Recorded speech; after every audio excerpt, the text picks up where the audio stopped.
Imagine कीजिए एक ऐसा मंदिर जो न सिर्फ भगवान की पूजा के लिए बना हो, बल्कि सूर्य की गति, घड़ी का प्रमाण और यहाँ तक कि पृथ्वी की झुकाव को भी सटीकता से दर्शाता है। ये विज्ञान जो कि हजारों वर्ष पुराना है, तब ना तो कोई कंप्यूटर था, ना कोई टेलीस्कोप। आज हम बात करेंगे भारत के ऐसे 3 मंदिरों की जो कि आस्था और विज्ञान को साथ में लेके चलते हैं। तो चलिए शुरू करते हैं आज की ये वीडियो और बने रहिए उस आखिरी के रहस्यमय मंदिर तक। इनमें से सबसे पहला है कोणार्क सूर्य मंदिर, जो कि उड़ीसा में स्थित है, जो कि राजा नरसिंह देव प्रथम द्वारा 13वीं शताब्दी में बनवाया गया था। इस मंदिर को सूर्यदेव को समर्पित किया गया था, लेकिन इसकी चौंकाने वाली बात यह है कि पूरा मंदिर एक विशाल घड़ी की तरह काम करता है। मंदिर के सामने लगे हुए उसके 12 पहिए दिन के 24 घंटों को दर्शाते हैं। हर पहिए में 8 स्पोक्स हैं, जो कि 1 घंटे के 3 स्पोक्स को दर्शाते हैं। आज भी अगर कोई इन स्पोक्स की छाया को देखे तो आसानी से समय बता सकता है, वो भी मिनटों के फर्क के साथ। मंदिर का मुख सूरज की तरफ है, ताकि मंदिर की पहली किरण गर्भगृह में जाके पड़े।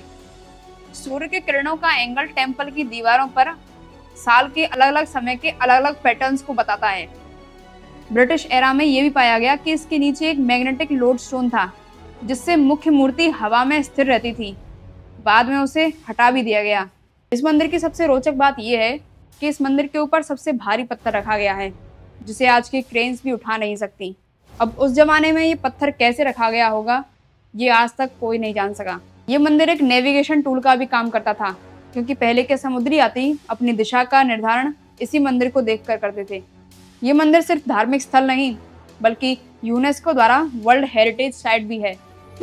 दूसरा मंदिर है खजुराहो का मंदिर, जो कि मध्य प्रदेश में स्थित है। चंदेल वंश के राजाओं ने इसे 1950 से लेकर 1050 के बीच में इसे बनवाया था।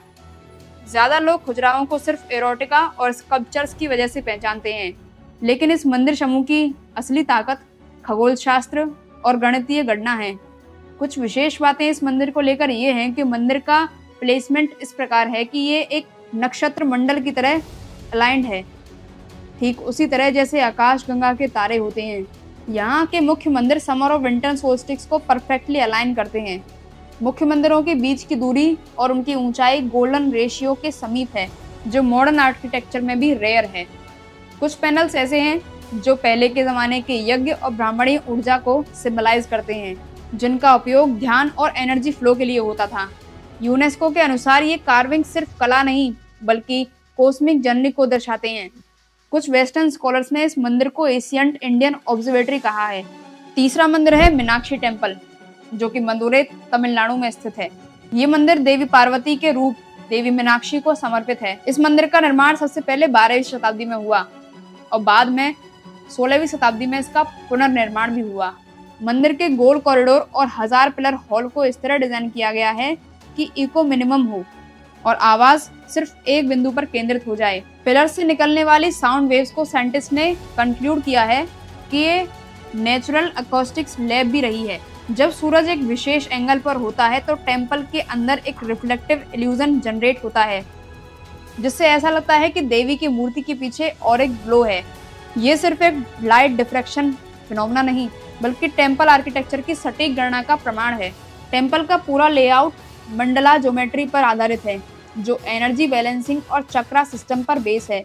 इसकी रोचक बात यह है कि 1000 पिलर हॉल में कुछ पिलर्स ऐसे हैं जिनको हल्की टैपिंग से म्यूजिकल टोन प्रोड्यूस होती है। ये बिना किसी इंस्ट्रूमेंट के नेचुरल स्टोन से पॉसिबल है।